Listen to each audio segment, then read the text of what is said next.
Troisième jour, 26e édition du Festival de la fiction de la Rochelle. Et j'ai l'immense joie de recevoir Jean-Philippe Amar pour Sentinelle Ukraine. Bonjour.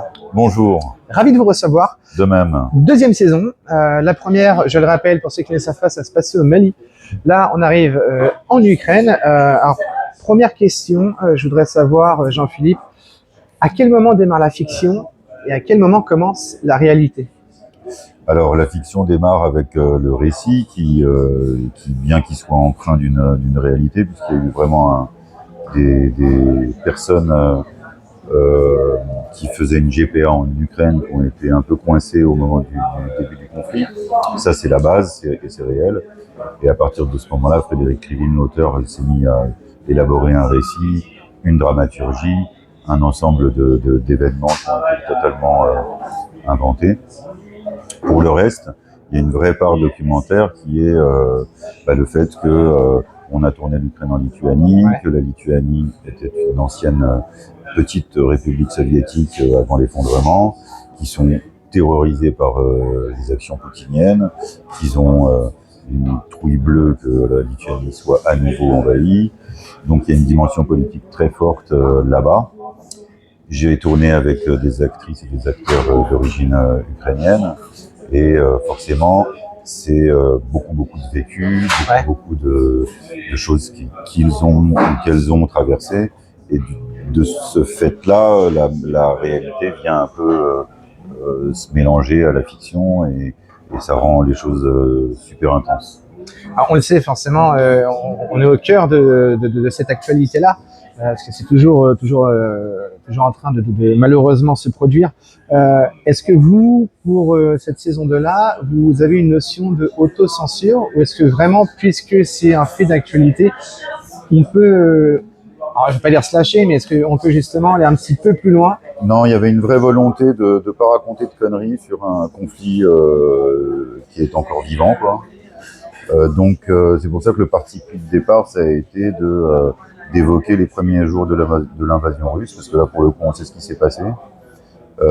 Et en partant de ce fait-là, on était sûr de pas trop faire de science-fiction, quoi, de pas extrapoler, de pas. Et d'ailleurs, il y a une scène à un moment où le consul dit à l'agent de la DGSE Ravalet que Kiev est tombé, que l'Ukraine va tomber dans les 3 jours, et il s'avère qu'aujourd'hui, on sait que non. Donc ça, c'était important aussi d'avoir une sorte d'assise historique, si je puis dire, qui est récente, mais toutefois historique. Oui, parce que je le rappelle, l'action se déroule dans la saison 2 en 2022. D'ailleurs, on y retrouve Pauline Parigot, forcément. Il y a aussi Louis Pérez, Eric Caravaca, Yannick Chouara et plein d'autres. De mettre Pauline Parigot dans le rôle de Anaïs Collet en tant que personnage principal, d'avoir une figure féminine justement dans un contexte très dur, très violent. C'était un choix de votre part? Alors, ça a été un choix un peu commun à l'auteur Krivine, Frédéric et un peu à nous tous. C'était important à mes yeux. J'en avais parlé au tout début du projet d'avoir des personnages féminins forts, de péter un peu les codes, parce que on n'avait pas du tout l'intention de fabriquer une série de guerres un peu musclée et un peu sous testostérone. C'était de raconter comment finalement, d'un point de vue un peu plus politique et philosophique, ce que c'est qu'un pays comme la France qui envoie des soldats, que ce soit au Mali ou aux frontières de l'OTAN, ce que ça a comme impact, comment ces jeunes gens qui ont 20 piges, ils n'ont pas non plus 40 ans d'expérience, comment ils vivent ça, comment ils le ressentent, et c'était à mes yeux hyper important d'avoir un personnage comme ça féminin qui à la fois dans la saison 1 doit quand même montrer son assise et son pouvoir de chef, puisqu'elle dirige un groupe d'hommes,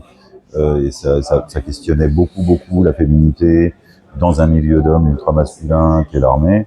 Là, c'est totalement différent puisqu'elle est civile et qu'elle part avec sa compagne faire une GPA dans un pays en guerre. Alors, on a cette partie-là. Alors, loin de moi l'idée de vous dire que vous voulez dénoncer des choses, pas du tout, c'est pas ce que je dis. On a aussi le rapport entre les journalistes et l'armée, qu'on voit très bien. Il y a aussi ce côté politique entre la France et les USA qui, malgré eux, enfin malgré eux non, mais prennent part en tout cas à ce conflit, à cette guerre qu'on connaît actuellement. Est-ce que c'était pour vraiment avoir tous les tenants, les aboutissants de ce conflit général? Bah, je pense que c'était quand même assez important. Je pense que la saison s'articule beaucoup là-dessus, avec des civils sur un terrain en guerre qui doivent la faire, et des militaires qui sont aux frontières de la guerre et qui, pour des raisons purement politiques, ne peuvent pas la faire.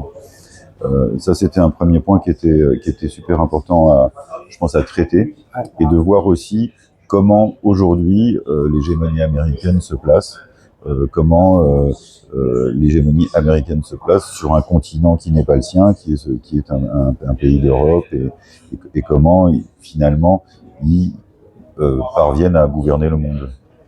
J'aimerais aussi qu'on vienne sur l'esthétique de cette saison 2, parce que alors on a le caractère très fort de chaque personnage.